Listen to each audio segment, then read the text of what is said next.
Hello friends, हरे कृष्णा। केमती अच्छे आपण मैंने मुझे आपण की गोटे नॉनवेज आइटम करची। नॉनवेज रे चिकेन पे कि मसला कषिबार बहुत झंझट होता है। बिना मसला कषिकी आप चिकेनटा करेंगे से भी गोटे चमच तेल चलतु स्टार्ट करवा। से मुझे ये अध किलो चिकेन से अध चामच हल्दी गुंड और 4 चामच दही आउ नहीं अल्प सोरष तेल। आपण ये जेकोसी घरे तैयारी बा किना जेकोसी दही व्यवहार करेंगे, किंतु चेष्टा करेंगे खट्टा दही न नेबाई। खट्टा दही रे टेस्ट खराब हो। मैरिनेट करी आपण अध घंटे जाके रखिपारे ना फ्रिज रे स्टोर करेंगे। जिते बड़े बनइबार इच्छा फ्रिज रू काढ़ी आपण तैयारी करेंगे। ये मुझे छोट खंड अदा ताकू नहीं कुटी देती। ये मसला मु बटा मसला व्यवहार करूनी। छेचा मसला देले आपणकर तेल बहुत कम तेल रे हो जाए आ बटा मसला रे अधिक तेल दरकार होता है भाजवाई। से मुझे छेचा मसला व्यवहार कर छेचा मसला टेस्ट बहुत भल आसता है। मुझे सजेस्ट करी आप अदा रसुण एमती कंचा लंका को छेचिकी ही ने। मु 2टा रसुण नहीं मोर अध किलो चिकेन अनुसार मु 2टा रसुण नहीं। आप क्वांटिटी अधिक थी आप हिसाब से क्वांटिटी बढ़ेबे। ये गोटे चामच मु तेल देली। देखो केते कम तेल देइछि, गोटे चामच ही तेल देइछि। प्यान में तेल गरम है प्रथम रसुण अदा जो कंचा लंका को आम छेचिकी रखी सेटा देदेली। संपूर्णटा ही देदेली। हल्का भाजवा माने खाली टिके सत्य करवा कथा, खाली कंचा बासनाटा तार बाहर कथा। पूरा भाजिकी कलर चेंज करवा सेमती करेंगे नहीं। खाली हल्का भाजबे तार बासना जमी कंचा बासना बाहरी जीव आ गोटे सुंदर सुंदर रसुणर बासनाटा आसो। बास गोटे मिनिट खाली मु गोलेछि। गोटे मिनिट पर ही चिकेनटा जो आम मैरिनेट कर रखी सेटा तादेह ढालीदेली। ढालीदेला किसी समय भाजिली। प्राय 1 ରୁ 2 मिनिट मु चिकेनटा को भाजी। भाजला ढांकुणी घोड़ेदेली। फ्लेम टिके लो करदेले। फ्लेम हाई करें ना लगिज कम तेल आम देचे। तापर 1 मिनिट पर पुणी खोलिकी गोलेली।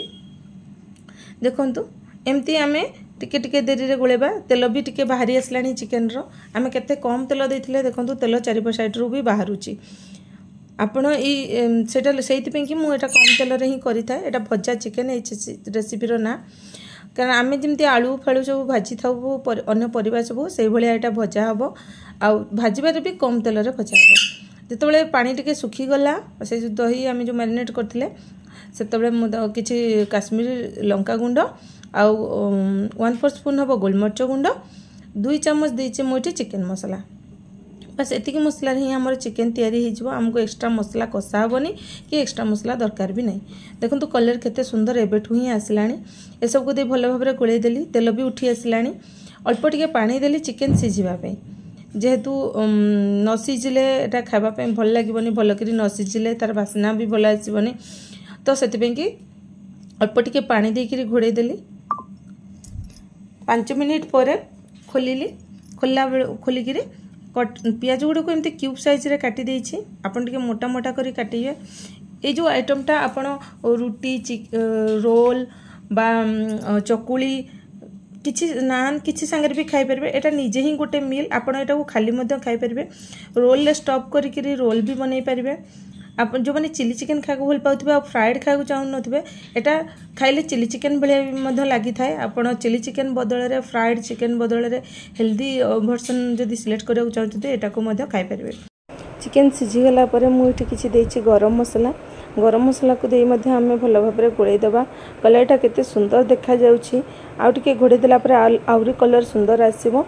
तापर किसी धनिया पत्र मु लास्ट रे ये देदेछि। एटा टोटल ऑप्शनल। आपको जदि पसंद नथिबो ताले आपण चाहिए धनिया पत्रटा को स्किप कर दे पारिबे।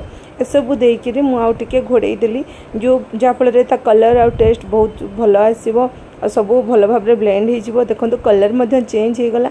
आउ केते रेडिश कलर देखा जाउछि। आपण निहाती करंतु आउ खांतु केमिति लागला निहाती मते कमेंट्स माध्यम रे जणेबे। एटा मो पुअर रेसिपी। से ये भाया कम तेल रे हेल्दी आइटम खाया को चाहे। आपण मध्य हेल्दी रहंतु। रहिली। Thank you.